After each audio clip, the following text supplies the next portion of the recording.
Bien, estimados alumnos, vamos a repasar este tema de regímenes totalitarios y sus características. Ya vimos en la sesión pasada que el pensamiento totalitario, como el nazismo, no es un producto que nace de la noche a la mañana. Ya estaban muchos elementos puestos desde la década de los 20, posterior a 1929, eh, en obras de la filosofía de Heidegger, que es uno de los pensadores que aporta más a la filosofía de los regímenes totalitarios, principalmente del nazismo. Eh, Así es que vamos a avanzar en este tema. El totalitarismo, dice, es un régimen fascista en donde el Estado interviene en todos los ámbitos de la vida, coartando la libertad de los individuos, controlando la actividad privada, política y social, la economía, la educación, los medios, es decir, todos los aspectos de la vida del individuo. Son regímenes en donde no existe el sufragio, es decir, no existe el voto universal ni división de poderes, y existe un partido único de Estado que es por medio del cual se puede acceder al poder. Existe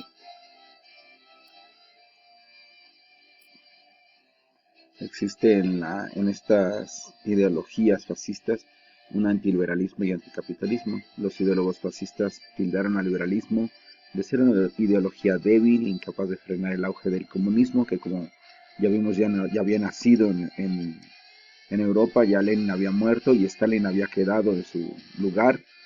Eh, y también lo consideraban como incapaz de dar un rumbo económico estable al mundo, sino más bien un régimen o un tipo de gobierno liberal sometido a crisis cíclicas. Para ganar el apoyo del capital o de los capitalistas, a veces fue necesario en ciertos casos eliminar aquellos sectores que en el seno de la propia organización fascista, como en el caso del nazismo, postulaban cambios sociales o revolucionarios, como es el caso de los camisas pardas que pretendían llevar eh, el movimiento nazista hacia el comunismo. Y bueno, aquí tenemos una, una foto de este tipo de organizaciones. La libertad encarnada en los derechos de expresión, asociación, reunión fue contemplada por desdén, y los artistas fueron hostigados cuando no se ajustaron a los estrechos cauces establecidos por los gobiernos fascistas. Existía un antimarxismo. La idea, por ejemplo, de la lucha de clases, clave para el marxismo, chocaba profundamente con la homogeneización y el corporativismo propuestos por el fascismo. El trabajador no era una persona que trabajara en bien de una clase o por eh, en la apropiación de los medios de producción, sino que esto pertenecía al Estado en el caso del fascismo, y el fascismo en el Estado y el gobierno eran quienes veían por el bien de las clases y de las gentes. La presión del fascismo sobre los partidos y organizaciones obreras coincidieron con una profunda desunión por parte de los movimientos de izquierda. Movimientos más radicales o menos radicales, más moderados, entraron en disputa en Alemania, y en Italia y en algunos otros países. En Italia, por ejemplo, los objetivos de hostigamiento fueron el Partido Comunista, los socialistas y los sindicalistas.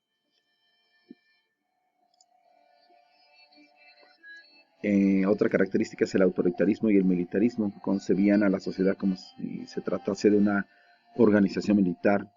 Había de formarse un organismo vertebrado en el que cada individuo ocupase un lugar determinado y desarrollase una función específica. En el seno de ese organismo no tenía cabida, por lo tanto, las discrepancias o disensiones o desacuerdos. La autoridad, la disciplina y la fuerza relegaban ideas como la igualdad, la libertad de acción y el pacifismo. El pacifismo era considerado como un pensamiento débil que hacía menos el esfuerzo y la disciplina. La erradicación de todo aquello que contravenece los principios ya enunciado se llevó a cabo mediante el empleo principalmente de la violencia, la tortura, la desaparición, el destierro, por mencionar algunos casos. Otra característica es el ultranacionalismo.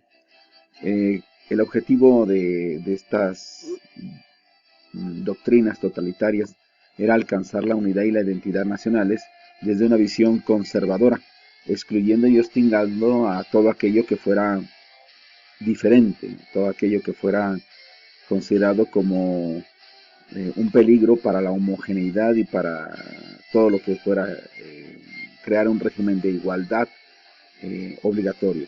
Los movimientos de carácter internacional, como por ejemplo la Tercera Internacional Comunista, y los grupos políticos que la integraban, fueron también condenados, perseguidos y acusados de estar al servicio de potencias extranjeras, principalmente de la URSS, a quien ya se veía como un enemigo.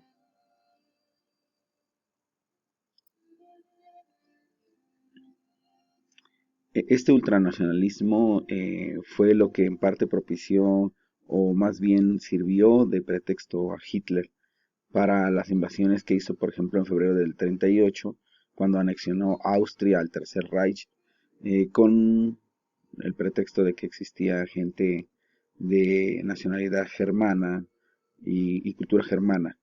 Eh, También frente a estas ambiciones de ultranacionalistas de Hitler, principalmente las potencias democráticas, optaron por una estrategia conocida como política de apaciguamiento, con la idea de conservar la paz a toda costa y dejar que Hitler hiciera ciertos movimientos y anexionar algunos territorios, pero con la idea de mantener siempre la paz.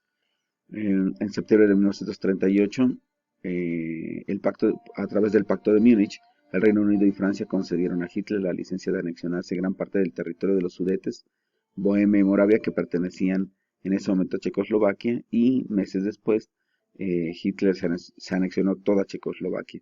Ya para 1939, como vemos aquí, ocupan zonas al norte, ¿sí? Y finalmente Alemania invade en 1939 invade Polonia, y con esto pues estalla la Segunda Guerra Mundial. Para condicionar a las ideas en torno a una idea de patria común se manipuló convenientemente la historia. Por ejemplo, Mussolini, que es el que tenemos aquí en este lugar, volvió su mirada a la antigua Roma y la idea de que la Italia fascista era la que continuaría con la gloria y con las conquistas y con los valores nobles del Imperio Romano. Consideró al Adriático como el Mare Nostrum, al modo en que los romanos consideraron al Mediterráneo, para lograr su expansión y su imperio hasta África. Ejemplos similares se dieron en otros regímenes totalitarios. En España el franquismo apeló a la monarquía de los reyes católicos y a la época de los primeros Austrias como paradigmas de dignidad, grandeza y valores. Bueno, aquí tenemos también una imagen de Franco.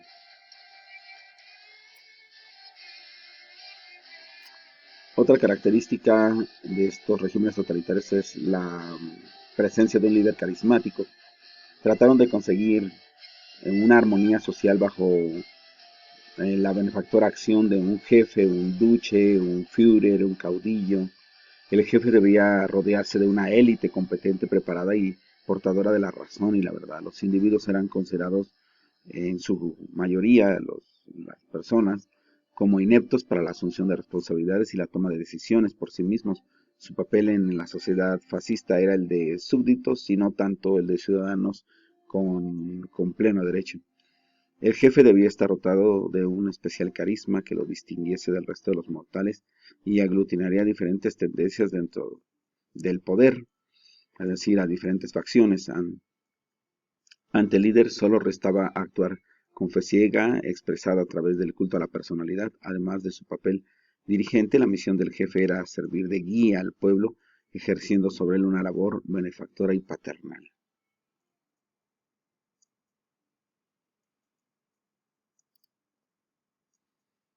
Aquí tenemos un ejemplo de lo que se les hacía recitar a los niños de Alemania antes de la comida, y que da cuenta de las características que se le atribuían pues al líder en ese momento. El empleo de propaganda y terror fue otro de las características de los regímenes totalitarios. Habría gran empeño en controlar los medios de comunicación, especialmente la radio, la prensa. No había libertad de expresión, abolieron la libertad de opinión, persiguieron a los periodistas independientes y utilizaron masivamente la propaganda para inculcar valores como patria, fe, raza, etc.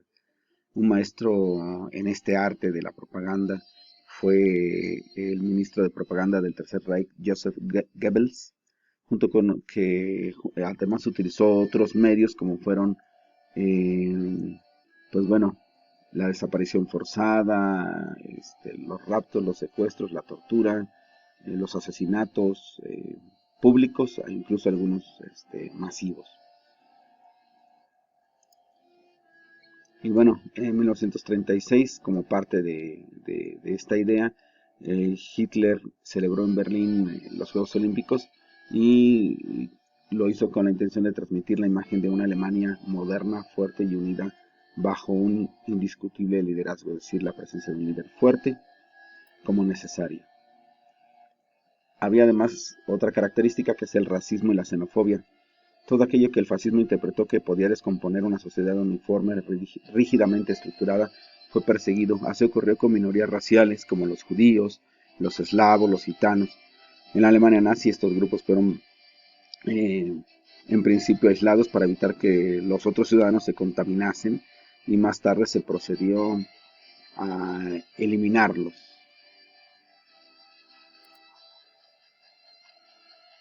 Tras estos planteamientos de superioridad racial subyacía el hecho de hecho un darwinismo social, es decir, un enfoque pseudo-científico que enfatizaba la desigualdad cultural, racial y étnica de la humanidad, estableciendo una escala en la importancia cuyo peldaño superior era ocupado por la raza aria.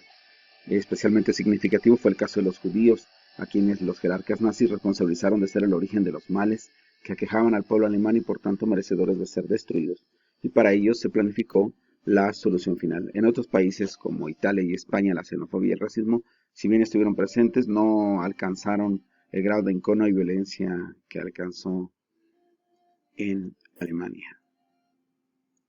Y bueno, hasta aquí un rápido recorrido por los regímenes totalitarios y sus características. Espero que puedan cumplir en tiempo y forma con su actividad y pues prácticamente eso sería todo. Muchas gracias y hasta la próxima.